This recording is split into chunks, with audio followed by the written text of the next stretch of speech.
Good evening, everyone. My name is Tabitha Fefee. I am so excited to be joining the virtual bedtime story. I wanted to read you guys a story that I wrote. This book is called Lady Fefee's Children Fairy Tale. It's one of the fairy tales. These are multiple fairy tales that we grew up with as a kid. And so I'm just going to get started. This fairy tale is about Goldilocks and the three bears, but this is the bear's point of view, the way it really happened. So I'm going to begin. It says Goldilocks wasn't so pure and innocent as the storybooks make her out to be, you see. She did not listen to her mother. She did not mind her own business.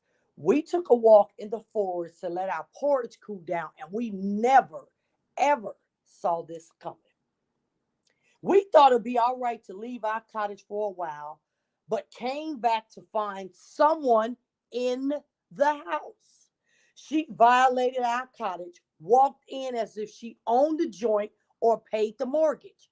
She ate our food, and that made us mad and it put us in a foul mood. She didn't have to eat from every bowl of porridge on the table. That was nasty and low down and made us frown up our noses. Goldilocks could have had disease of the mouth. She should have learned all about germs. The whole situation was one big mess.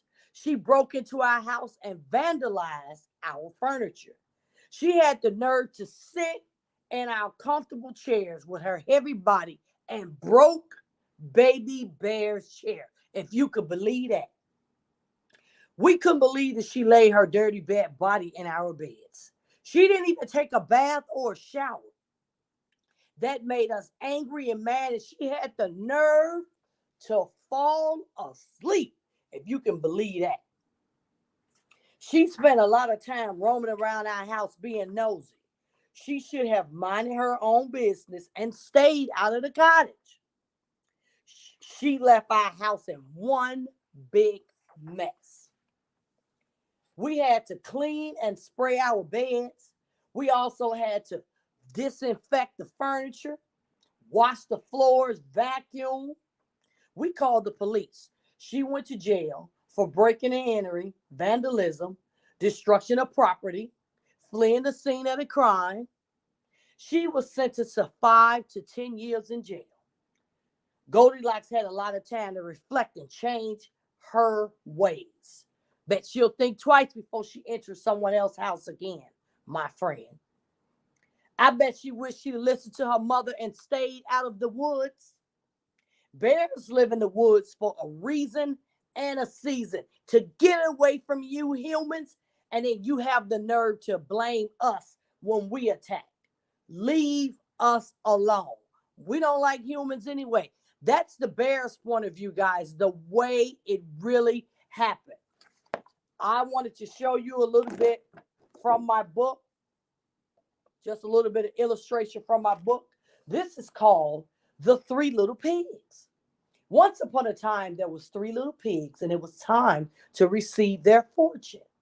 They went into the woods to start a whole new life for themselves. They found a great piece of land, and they started building their homes. The first house was made out of straw. The second house was made out of sticks, and the last house was made out of bricks. The wolf noticed he had three new neighbors. He was very excited to meet the three little pigs. He made them all some milk and cookies. One day, the wolf dropped by each pig house to welcome them to the neighborhood, of course. He knocked at the door of the first little pig. The wolf said, little pig, it's your neighbor, Mr. Gruff, Mr. Gruff. Open the door. My allergies was all bad.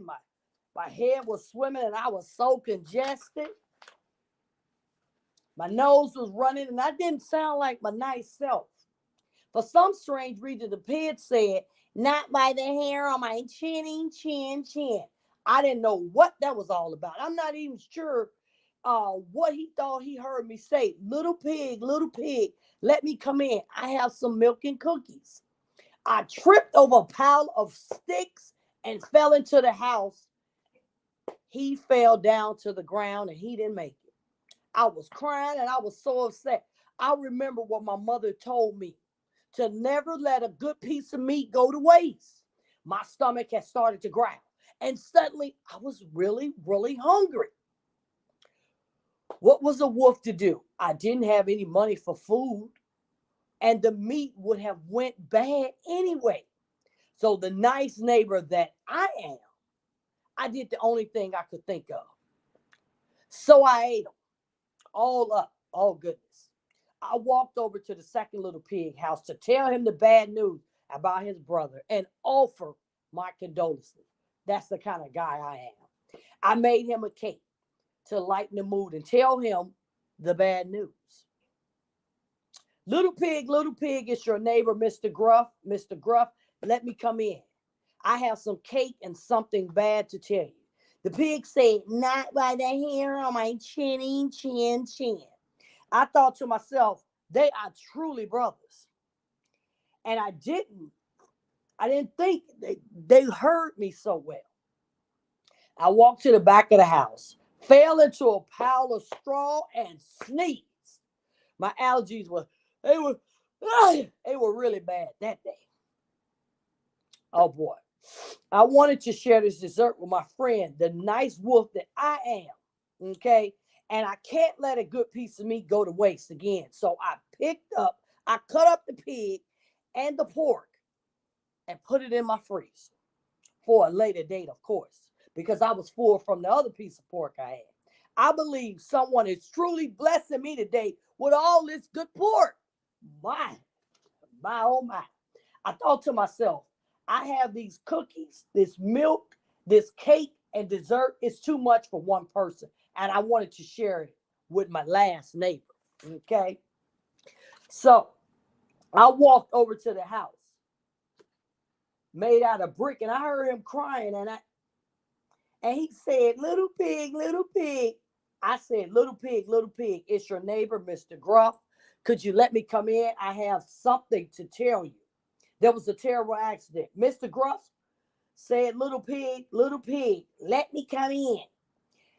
Oh, my goodness. He said, not by the hair on my chinny chin chin. I thought to myself, they are truly brothers. But I also sounded stuffy and congested, and I didn't sound like my nice self. I saw the pig was in the window. This was the pig in the window. I saw the pig in the window, okay? When I saw the pig in the window, he was making some soup. I smelled chicken noodle soup cooking on the stove, and I wanted to stay and enjoy a bowl. I thought that's exactly what I need for this cold and bad allergies. And you already know I love me some pork. The pig was standing on top of some bricks next to the window, adding carrots, celery, onions, noodles into the hot boiling pot on the fire. I thought to myself, he should be careful. He might fall. The pig slipped, fell into the hot pot, and went head first. Oh my goodness. Oh my goodness. I ran in the house to help my neighbor, but it was too late. So I put the lid on top and waited until the soup was finished. Okay. I sat down and enjoyed a large bowl of pork and noodle soup. I also had dessert, the chocolate cake, and the cookies and milk was absolutely delicious. The word got out about the sad news regarding the three little pigs' death. The town people said that I was the big bad wolf that eats people. Oh, that's not true. That's not true. I wanted everybody to hear my side of the story. I can't believe this is happening to me. I was just trying to be a good neighbor. Never again. You can't blame a wolf for not wanting to be a good neighbor and not let a good piece of pork go bad. What would you have done? I was framed. I was framed. That's the way it really happened, coming from the wolf version. Okay. This is one of my favorite stories, the rainbow fish. A long way out in the deep blue sea, there lived a fish. Not just any ordinary fish, but the most beautiful fish in the entire ocean.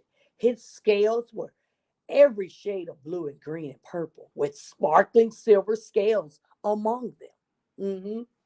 Look how beautiful he is.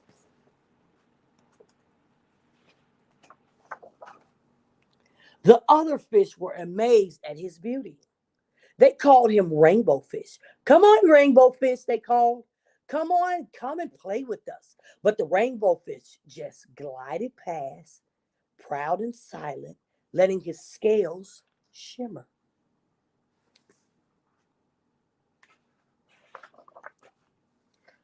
One day, a little blue fish followed after him. Rainbow Fish, he called, wait for me.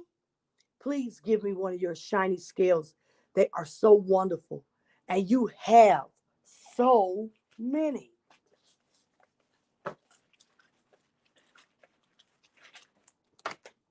Look at these shiny scales. Aren't they beautiful? Yes, they are. Okay. You want me to give you one of my special scales? Who do you think you are? Cried the rainbow fish. Get away from me. Shocked, the little bluefish swam away. He was so upset. He told all his friends what had happened. From then on, no one would have anything to do with the rainbow fish. They turned away when he swam by. Oh my, I bet he felt bad. What what good were the dazzling shimmery scales with no one to admire them? Now, he was the loneliest fish in the entire ocean. One day he poured out his troubles to the starfish. I really am beautiful. Why don't anyone like me? I can't answer that for you, said the starfish. But if you go beyond the coral reef to the deep cave, you will find the wise octopus. Maybe she can help. These are the shimmering scales swimming by. The rainbow fish found the cave. It was very dark inside, and he couldn't see anything.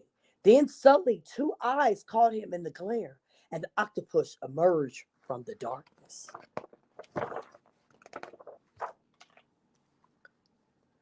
I have been waiting for you, said the octopus with a deep voice. The waves have told me your story. This is my advice. Give a glimmering scale to each of your other fish. You will no longer be the most beautiful fish in the sea. You will discover how to be happy. Okay, you think he did it?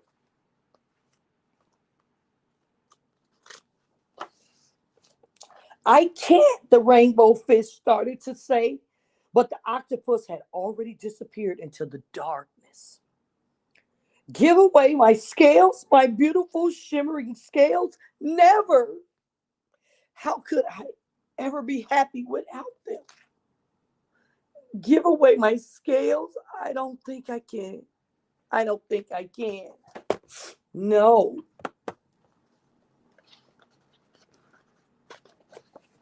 Suddenly he felt the light touch on his fin.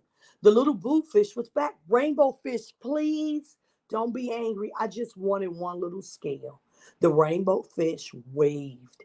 Only one very little small shimmering scale?